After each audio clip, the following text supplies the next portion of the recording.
And welcome to our channel. दुनिया का एकमात्र ऐसा चैनल जहां पे आप देखते हैं कि जो हमारे यहाँ पे पेशेंट ठीक होते हैं वो अपनी पूरी प्रॉपर जर्नी बताते हैं कि यहाँ पे उनका ट्रीटमेंट कितना टाइम चला, उनको पहले से कितने टाइम से बीमारी थी और उनकी यहाँ पे जर्नी कैसी रही। तो आज हमारे साथ मैम है और मैम बताएंगे कि उनकी यहाँ पे जर्नी कैसी रही और कैसा एक्सपीरियंस रहा। Hello ma'am. हेलो। मैम आपका यहाँ पे किस बीमारी का ट्रीटमेंट चल रहा था? एक्चुअली मेरी डॉटर का ठीक है। साइनस का ट्रीटमेंट चल रहा था, जिसके लिए हम 4-5 साल से बहुत परेशान थे। हमने ईएनटी में दिखाया, ठीक एलोपैथी है। में दिखाया। ईएनटी में उन्होंने ऑपरेट करने के लिए बोला कि ओके। ऑपरेट करना पड़ेगा। कुछ 25-36 टेस्ट हुए ठीक एलर्जीज़ है। के, तो मल्टीपल एलर्जीज़ उसको बताई ओके। गई। इनफैक्ट हमें ये तक सजेस्ट किया दिया गया कि आपका बेटी दिल्ली में सर्वाइव नहीं कर पाएगी, तो okay. You should move to a hill station or something. Okay. And we were planning for that. Okay. Then I came to know about Dr. Upasna through Facebook, okay. and I thought, why not Ayurved? Because मैं भी एक Ayurvedic family background से हूँ, okay. but unfortunately my father and grandfather is no more with me now. So I thought ma'am को क्यों ना try दिया जाए। तो मैंने यहाँ पर जब आके मैम से ट्रीटमेंट शुरू कराया, उस टाइम पे मेरी बेटी की कंडीशन ऐसी थी, थोड़ा भी वेदर चेंज होते ही स्कूल से एब्सेंट होना पड़ता था। इनफैक्ट रेड आइज़ हो जाती थी, मल्टीपल एलर्जीज़ की वजह से ब्रीदिंग में प्रॉब्लम होती थी, सोने में प्रॉब्लम होती थी, स्टडीज़ भी बहुत सफ़र कर रही थी। फिर जब मैंने यहाँ पर दिखाया, यहाँ पर डॉक्टर पूजा से उनका ट्रीटमेंट चला, and she said minimum 6 month, but touchwood within 3 month मुझे रिजल्ट दिखना शुरू हो गया था। And now my daughter is 100% fine. वो वापस से अपनी स्विमिंग ज्वाइन कर चुकी है। ओके। बीच में उसकी स्विमिंग बंद हो गई थी, जो फेवरेट है उसका। एंड इनफैक्ट अभी भी हम दिल्ली में ही हैं, and she is perfectly fine from the side of sinus. Ma'am मतलब पहले कितने ईयर से उनको इशू आ रहा था? ऑलमोस्ट 11 की एज में उसको ये सब शुरू हो गया ठीक है, था। अभी उनकी क्या एज है? She'll be 16 this month. 16, मतलब अराउंड 5 to 6 ईयर्स। Yes. ठीक है। और मैम जैसे आपको फेसबुक से आपने वीडियो देखी, मतलब आपके लिए कितना मुश्किल था कि एक वीडियो पे ट्रस्ट करना कि हाँ यहाँ पे हम जाएंगे तो? एक्चुअली मैंने मैम की जब वीडियोस देखी थी तो मैम कुछ होम रेमेडीज स्लम की लेडीज़ को हाँ बताती जी। हैं, तो उनमें से कुछ रेमेडीज़ मैंने अपने ऊपर भी ट्राई की थी। And as I told you, मैं खुद एक आयुर्वेदिक फैमिली बैकग्राउंड से हूँ, तो मेरा बहुत ट्रस्ट था इस पर, बट वो छूट गया because of as my father is no more now. Okay. तो मैंने खुद ट्राई किया और मुझे बहुत जल्दी रिजल्ट मिला उसके लिए। फिर मुझे ये था कि मैम से मिल पाऊँ, ऑल्दो उस टाइम पे मैम से मिलना बहुत टफ होता था। मैं आज फर्स्ट टाइम मैम से मिल पाई हूँ। ओके। बट देन जिस डॉक्टर से मैं मिली हूँ वो डॉक्टर भी बहुत अच्छे थे, डॉक्टर पूजा, और बीच में एक और डॉक्टर चेंज हुए थे, मुझे नाम अभी याद नहीं है ठीक है। क्योंकि it's being almost 1.5 year now. But trust Facebook से ही आ गया था, क्योंकि मैम जिस तरह की रेमेडीज़ देती हैं, इट्स लाइक ना कोई लूट है। होम रेमेडीज़, घर की चीज़ों से ही बेनिफिट्स हो रहे थे। और साइनस के लिए भी मैम ने कुछ रेमेडीज़ दी थी जो मैंने ट्राई की थी, बट उसका बहुत सीवियर हो चुका था, तो मैं रिस्क नहीं लेना चाहती थी। दैट्स व्हाई आई मैम केम। हमारी ना वीडियोस पे एक कमेंट बहुत ज़्यादा आता है कि जब भी विजिट करते हैं तो वीडियोस में तो डॉक्टर उपासना मैम को दिखाया जाता है, पर जब हम यहाँ एग्जैक्टली। पे विजिट करते हैं तो डॉक्टर उपासना मैम नहीं मिलते हैं। टू बी वेरी ऑनेस्ट, मेरे को भी इनिशियली ये हुआ था कि मैम ओके। से तो मिल ही नहीं पाते हैं, मैम को ही देखकर वहाँ पर पहुँचते हैं।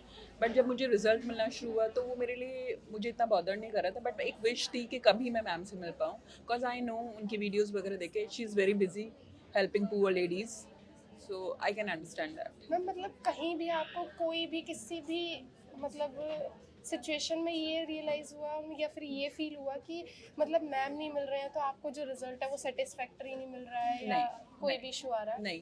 फर्स्ट ऑफ ऑल, आयुर्वेद एक ऐसी चीज़ है, इसका कोई साइड इफ़ेक्ट नहीं है। तो वो साइड इफ़ेक्ट नहीं, तो मुझे पता था कोई साइड इफ़ेक्ट नहीं होगा, होगा तो बेनिफिट होगा, या फिर और डॉक्टर्स ने तो दिल्ली छोड़ने के लिए बोल दिया था। एंड मुझे फुल होप था, क्योंकि मैंने बचपन से देखा है आयुर्वेद का क्या फ़ायदा है। तो मैम मतलब किसी भी डॉक्टर ने ये बोला था कि ये बीमारी हमेशा के लिए ठीक हो जाएगी? नहीं, इनफैक्ट ऑपरेशन के लिए बोल दिया गया था। फिर जब मुझे ऑपरेशन के लिए बोला था, उसका साइनस के ऑपरेशन के लिए, तो मैंने कुछ रिसर्च किए, मैंने कुछ लोगों की वीडियोस वगैरह देखा जिसमें उन्होंने ऑपरेशन कराए और 3 मंथ्स में फिर से उनकी प्रॉब्लम रिलैप करती है, और फिर ऑपरेशन करा रहे हैं बट वो प्रॉब्लम रिलैप करती रहती है। अभी touchwood till now my daughter is perfectly fine after this treatment. Hope हमेशा आगे भी सही रहे, क्योंकि बिकॉज ऑफ पॉल्यूशन भी प्रॉब्लम्स हैं बहुत ज़्यादा, but touchwood she is perfectly fine and I am ma'am अभी मेडिसिन छोड़े कितना टाइम हो गया? Almost 6 month. मतलब 6 मंथ मेडिसिन छोड़ चुके हैं वो। यस. अभी बीच में कभी भी कोई भी दिक्कत आई? कभी कभी वेदर चेंज होता है तो थोड़ी बहुत. पहले क्या होता था, उसको स्नीजिंग शुरू होती थी, वो बंद नहीं होती थी. अब उसको वो स्नीजिंग प्रॉब्लम नहीं है. अर्ली मॉर्निंग उठते ही स्नीजिंग शुरू हो जाती है, तो उसको बिल्कुल वो नहीं है. इनफैक्ट मुझे कभी कभी डर लगता है, मैं उसको पहले बारिश में भीगने नहीं दे सकती थी. अब वो बारिश में भी भीगती है तो टचवुड कोई सही है. दिक्कत अभी नहीं डर लगता है कि मे बी रिलैप हो जाए, बट अभी तक टचवुड एवरीथिंग इज़ फाइन. कोई दिक्कत नहीं आई? कोई दिक्कत नहीं है. ठीक है मैम, डॉक्टर उपासना मैम का ट्रीटमेंट महंगा लगा? सी, एज आई सेड, मुझे आयुर्वेद पता है, बचपन से देखा है. आपको बेनिफिट्स चाहिए तो थोड़ा तो खर्चा होता है. And on top of it, इससे ज़्यादा टेस्ट में जो एक्सपेंसेस एलोपैथिक में होते हैं, मैं खुद अपने ट्रीटमेंट के लिए अब आई हूँ. ऑलमोस्ट 25,000 में टेस्ट में खर्च कर आई हूँ, क्योंकि मैं इमरजेंसी में हॉस्पिटल जाना पड़ा था. And I was not in condition कि मैं यहाँ आ पाऊँ. तो आई नो वहाँ टेस्ट में इतना देने से अच्छा अगर मैम ऐसे आपको ट्रीटमेंट दे रही हैं तो इट्स फाइन. मैम पहले जैसे आपने 5 to 6 ईयर से परेशान थे और मतलब बहुत जगह ट्रीटमेंट ले चुके थे, तो मतलब कितना स्पेंड कर चुके हैं आप? No idea.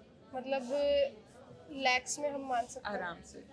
तो हम यही बोलते हैं कि जो ट्रीटमेंट है आपको जो बार बार का सस्ता होता है वो एक बार के महंगे से ज़्यादा महंगा पड़ता है. यहाँ पर जो मेरा एक्सपीरियंस रहा है कि 6 मंथ बोल के मुझे डिफरेंस 3 मंथ्स में ही नज़र आने लग गया. तो वो आप साल 2 साल दवाइयाँ खाते रहो, उतना ही एक्सपेंस आ जाता है अगर आप इधर आ रहे हो. बट येस, कुछ लोगों के लिए प्रॉब्लम होती है अफोर्ड करने में, बट एलोपैथिक से मच बेटर है. मैम एक लास्ट क्वेश्चन कि डॉक्टर उपासना मैम से मिलके कैसा लगा? मैं अभी मैम से मिली हूँ और मैम को मैंने ये बोला है, after my father and grandfather I found you and I feel like a family with you. Because एक माँ के लिए उसके बच्चे से बढ़ के कुछ नहीं होता. मेरी डॉटर के लिए हमारा खुद का बिजनेस है. हमें शहर छोड़ने के लिए बोल दिया गया था, ऑपरेशन के लिए बोल दिया गया था. एंड ड्यू टू साइनस उसकी ग्रोथ भी स्लो हो गई थी. जो एक डेवलपमेंट बच्चों में होना चाहिए वो भी स्लो हो चुका था. तो मेरे लिए तो ब्लेसिंग है Upasana ma'am. Thank you so much ma'am इतने अच्छे रिव्यू के लिए. आपने देखा कि मैम की जर्नी यहाँ पे कैसी रही. अगर आप भी किसी भी बीमारी से परेशान हैं और उसको हमेशा के लिए जड़ से ठीक करना चाहते हैं तो नंबर यहाँ पे मेंशन है, आप कांटेक्ट कर सकते हैं. अगर आप बहुत दूर से हैं तो आप ऑनलाइन भी ट्रीटमेंट ले सकते हैं. जो नंबर मेंशन है आप इन पे कांटेक्ट कर सकते हैं. इन पे कांटेक्ट करेंगे, आपकी कॉल हमारे हेल्थ काउंसलर्स पिक करेंगे. वो आपकी पूरी प्रॉपर हिस्ट्री लेंगे, देन डॉक्टर के साथ डिस्कस करके आपको प्रॉपर मेडिसिन प्रिस्क्राइब की जाएंगी. अगर आप बहुत दूर से हैं तो कोई नीड नहीं है कि आपको यहाँ पे विजिट करना है. पर अगर आप आसपास से हैं तो आप ओपीडी में विजिट कर सकते हैं. जो हमारी ओपीडी की टाइमिंग रहती है वो 10 to 3 की रहती है. हमारा हॉस्पिटल 7 days ओपन रहता है. आप कभी भी विजिट कर सकते हैं. यहाँ पे या तो आपको डॉक्टर उपासना मैम मिलेंगे, अगर मैम नहीं मिलेंगे तो जो मैम की टीम है वो 7 days अवेलेबल रहती है. आप कभी भी विजिट कर सकते हैं. Thank you ma'am. थैंक